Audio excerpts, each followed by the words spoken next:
where it's like that's all we really know. And that's what I say. We teach you to be bloodthirsty. There's not really a whole lot of jobs an infantryman can do once he gets out. I mean, you got cop, you got you got firefighter, small things like that. But usually they don't want retired military unless you were a military cop, though. For a cop, and they don't want like they don't want a sniper. They don't want to train a sniper. They want a military sniper who already was one. Right. You know what I mean? Well, cool little fact though. Civilian police, actually, a lot of them don't like taking military police because of the fact that they have to retrain them. Because like you guys don't, military police, they ain't got to follow the same rules. Than civilian police. My brother had to do that. My brother was an MP, and now especially he's the longer you've been in the as a military MP. My brother still had to go to the police academy and all that stuff and get retrained. Yes. You come in and you fucking start hollering civil rights to a military cop, and they'll look at you like you're a fucking moron. Yeah. You start hollering civil rights to any military person. It's like, look, what did you do? You know what the funny thing is? I'd tell them to shut up and go protect my civil rights. And I'll tell you why. Because you signed on the dotted line to forfeit your civil rights, not me. Right. Not me. Now, granted, I was willing to do it. But right now, currently, in my time in life, but that's the price. I'm not on a dotted line. Yeah.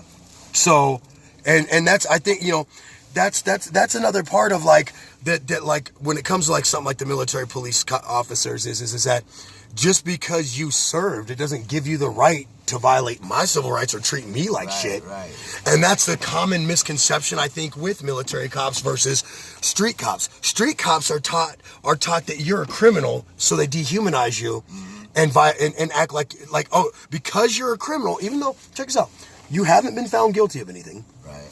Unless they're doing probation sweeps, you haven't been found guilty of anything. You haven't committed a crime that they have to, like what people don't understand is you have to prove I committed that crime in court, allegedly, right? So you haven't proven anything, yet you treat me like I've been convicted and found guilty already. Yeah. You lock me up, you force me to pay bail to get out. You prolong the time it takes to get through a trial so that it's harder for me to be all right. See, in the military, you don't really go into trial or you get locked up unless you do something really, really, really serious. Like you stab someone or you shoot someone, you know what I mean? Well, and here's the thing is, could you imagine, like, this is why I'm saying, like, military people know what they're getting themselves into, because could you imagine, check this out, could you imagine you getting, like, a speeding ticket and your fucking boss at your day job decides what happens to you over it? Like, not the court? You know what I mean? Like, think about that for a second. Like, that's the military code. Which, like I said, if you sign up for that... The military has a set rules. Yeah. Set rules. Like, these are not laws. These are rules that should be abided while wearing the military uniform. You violate those rules, then they have what's called UCMJ. Uniform Code of Military Justice. And that is the laws. That's the book of laws for the militry. Yeah. Exactly. Now, depending on the severity of Am I a nerd? I read that thing and I enjoyed reading it. It was kind of cool to, like...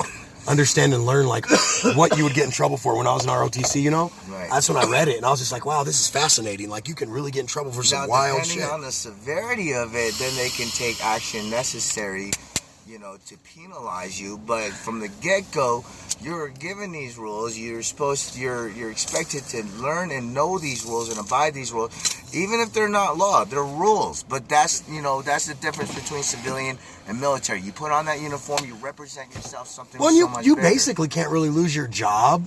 You can't. Unless you lose your rank or you lose your pay. You can't really lose your job unless you lose it by tribunal. Yeah. Basically a fucking that's why it's group so of hard. officers decide whether you're worthy of firing or not. That's why it's so hard for people to get kicked out of the military. They don't just kick you out. No, they spent way too much fucking money training you. They're not just going to kick you out. Yeah. It's not like corporate America where they're like, oh, I'll train in somebody new in 8 weeks. Yeah, like, no, you're fired. Like, you just signed like 3 years of your life to us. You're going to deal with it. And they basically make your life miserable until you start acting right. Well, yeah, and sometimes... It's a lot like, it reminds me, check this out. You want to know something funny? It reminds me of the jail doctrine. And you know what, I'm not going to lie. I'll make your life miserable until you inmates act right. And I'm not going to lie, for anybody that's been in the military long enough will tell you... It's a lot like jail, but you get to go home. Jail. Yeah, but you get to go home at night. And when you're not deployed, you're getting hella pay and benefits for it. Yeah, and you get to go home at night and get drunk if you want, and it's okay. but you still have a structure. You still wake up in the morning, do formation, do PT as a unit, formation, work formation, then you separate into your work areas and you go train your people.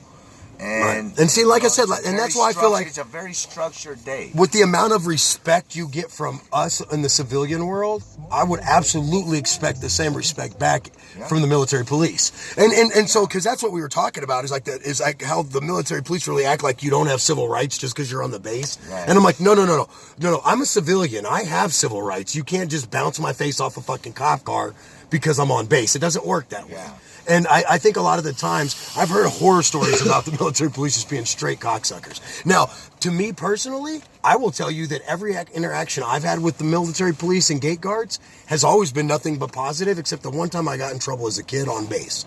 And the police had to come. But dude, we hopped the fence. We hopped the barbed wire fence at the impound lot. So they came and got us because we fucking were in a fucking part of the facility we weren't supposed to be in. Simple as pie. Like, we broke the rules.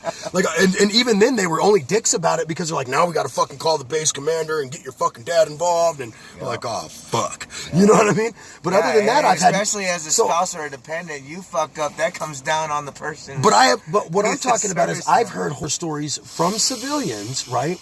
That either live on base or have had to be on base because of a spouse or something.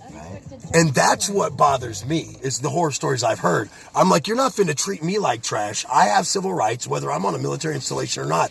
The front gate says that you fall under federal law as a civilian, but it doesn't say you forfeit your civil rights as a civilian. Now, what you could argue, a Colorado state right, like possessing weed, that shit stops at the gate. Like, I get that. I don't agree with it, but I get it, and I usually abide by it. I think I might have had weed on me on base 1 or 2 times in my pocket. I went to go work on my car with my buddy, and I think I had a fucking bowl of weed on me. Such a criminal, man. No, at the MVR or whatever the fuck? MWR? That, yeah. I was at the MWR, and I fucking forgot to take my weed off of me. I'm not gonna lie, I roll in there every now and then, with weed, just because I forget sometimes. Check this out. Really, if you can't prove I have an intent to sell, and it's on my persons or remains in my vehicle, I don't think, like, it's not like I got pounds on me, right? So I think if you open up my shit and you're like, oh, there's a bunch of fucking empty containers and one joint in here, we're gonna search your vehicle for more weed. Oh, we didn't find more weed. Okay. You're free to go, sir. You have your personal medication on you. And see, like, weed shouldn't really be the problem at the gates. It's going to be too, like, I've known soldiers, and I've witnessed soldiers even today, in today's time, where they're doing LSD and shrooms and shit like because that. Because it doesn't pop up. Because it's hard as fuck to test for it, and it's expensive as fuck to test for. That kind of stuff and being a soldier, let alone, they don't want, a soldier being high on weed and operating a weapon, but what if you got a soldier that's tripping balls on LSD? And he gets called up on alert 1, You think that's any better? Like, I don't need Tom Cruise flying his jet tripping balls, Y'all are worried about weed. Okay, that was probably too far, though. By the way, Maverick comes out this year. Super excited about that. Yeah, Cammy don't care, but what she don't understand is the original one was it ain't about Tom Cruise. The movie. It is about Tom Cruise for me now. No, the movie was literally my favorite movie as a kid. I always, as a kid, wanted to be a fighter pilot. Yep. Like, I used to build cardboard box cockpits out of our moving boxes when we would get to our new duty station. I would build cardboard box cockpit and fly. Yep, it was fun, bro. But mine was pretty intricate to the degree of I would put like a brush through a box so it would be my joystick, and then I would put like fucking dials and. See, I used to do I put dials and pads. I'd draw them on the dash. I used to do that with because I was into like. By the way, military, I love you to death, and if you ever want to take me up in a plane, I'm so down. But I used to print out, like, go to the library and print out like the cockpit layout of like the space shuttles and stuff like that, and put it in, pretend like I'm pressing the buttons and operating a space shuttle when I was younger. I don't know, it sounded a lot more exciting in my head. You're so stupid. No, I always thought being a spaceman would be cool too, though. Not a spaceman, a space ranger. Space Ranger. I forget you're only 30, so you literally had the first fucking Toy Story. Because you were about like a little kid when I was fucking like literally already coming out of high school. You were still a little kid, and I forget that. Like I was like 2 graduating generations above you, you know what I mean? How old are you? I'm fucking 38. I'll be 39 in April. You know I'm only 35. I'm only like 2 years younger than shit, I thought you were only 30. No. God, man, those Asian genes are legit. Seriously. I thought you were 30, bud. I'll be 36 this year. But, you know, I don't look like I'm coming up on 40 either, and I'd like to keep it that way. I might start dyeing my beard jet black like Elvis. Use the hair club for men or whatever it is. I'm embracing my grays. Me too. I might dye them if I, you know, for mine and Cammy. I might like make my hair, like my beard here, all black for our wedding, just so I look a little younger in our wedding photos. Is that horrible? Hey, dye Groomzilla. Like bright green. Groomzilla, you guys are stupid. Bright green?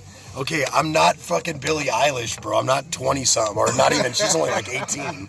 I'm not 18. I can't do that.